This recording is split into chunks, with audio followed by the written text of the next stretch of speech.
We meet. And here you are asking again. It's absolutely preposterous. I recognized you, but you didn't recognize me. Is it you? But you wouldn't believe it. And suddenly you burst out and ask, if you're really you, what do you hate and who do you love? And I answered, my blood fleeing the hall, rushing in me like the shadow cast by a cloud of starlings. I hate departure. I love the spring and the path to the spring, and I worship the middle hours of the morning. And you wept, and flowers bowed their heads, and doves, in the silk of their sorrow, stumbled. That's Meeting at an Airport by Taha Muhammad Ali. Now let's hear from Susan Murphy, from Erin Murphy.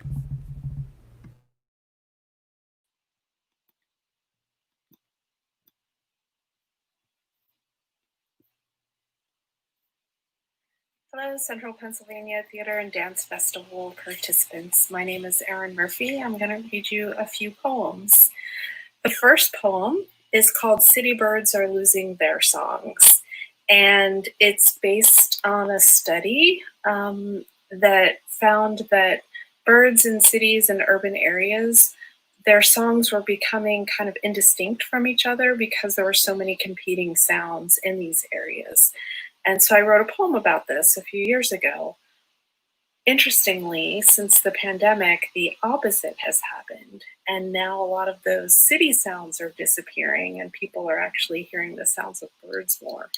I read an article about this, and there's a woman in New York who has taken it upon herself to recreate some of these city sounds recordings so that people can listen to them and find comfort in those familiar sounds. So, sounds of subway cars, the doors opening and closing, or people chattering on the street, or the sounds of city parks. My favorite was the sound of people at a ball game and a guy yelling, "Are you kidding me? There's no way that was a strike." So things have changed during this period, but this poem goes back to when cities were noisy places. City birds are losing their songs. Sirens, car horns, and revved engines drown out sounds of their own voices.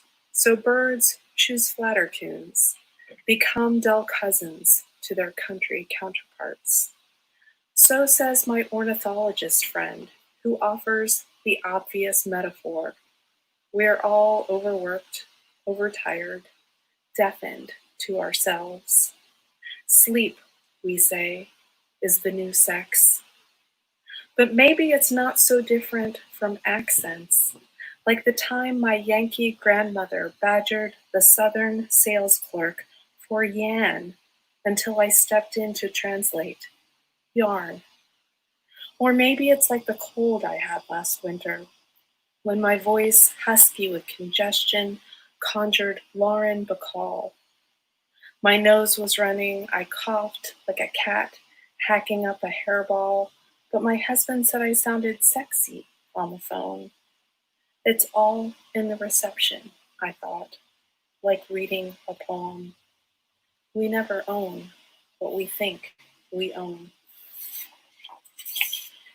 This next poem I thought I would share with you because it was chosen by the Pennsylvania Center for the Book for this year's poetry poster project.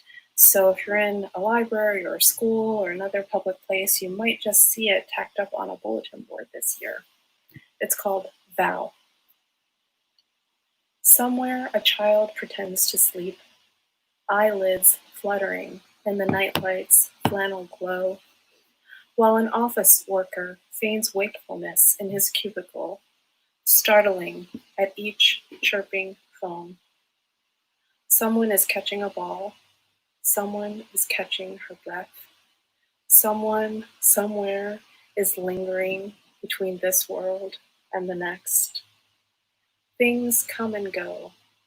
Things go and go. Because of the ocean, the sky is blue.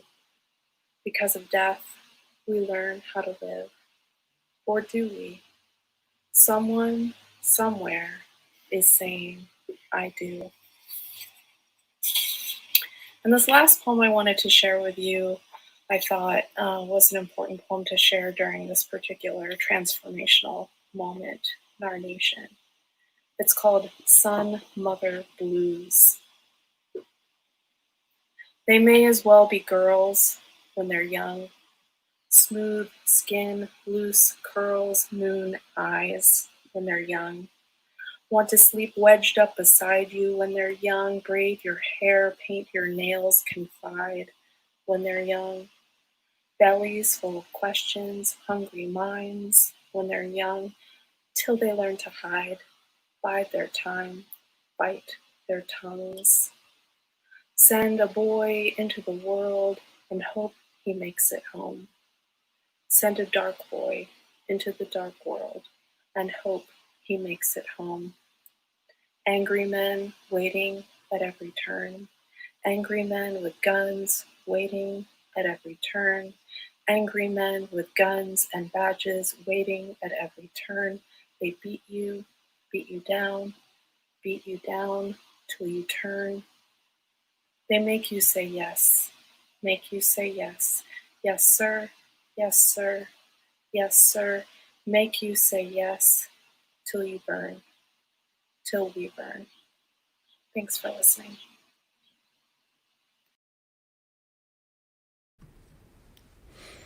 Some beautiful work from Erin Murphy, erin-murphy.com for more of her work. I'm a big fan of the Public Poetry Project, and it's nice to hear a piece from that.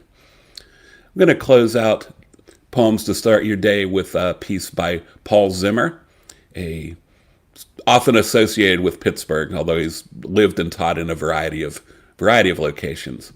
This is called The Place. Once in your life, you pass through a place so pure it becomes tainted, even by your regard. A space of trees and air where dusk comes as perfect ripeness. Here the only sounds are sighs of rain and snow, small rustlings of plants as they unwrap in twilight. This is where you will go. At last, when coldness comes, it is something you realize when you first see it, but instantly forget. At the end of your life, you remember and dwell in its faultless life forever. That's The Place by Paul Zimmer. I'm Jim Colbert. I'm happy to be kicking off this first edition of Poems to Start Your Day. Tune in every morning at 9:15 for more. And I will be reading a bit of personal self-promotion. I'll be reading today at 4 o'clock here as part of the Central PA Theater and Dance Fest with sharing an hour with Jared Conti and Dave Bonta. So tune in at 4 and tune in tomorrow for more Poems to Start Your Day, 9:15 a.m. CentralPATheater.com for the full festival information and schedule. A lot going on. Happy to have you with us. Have a great day.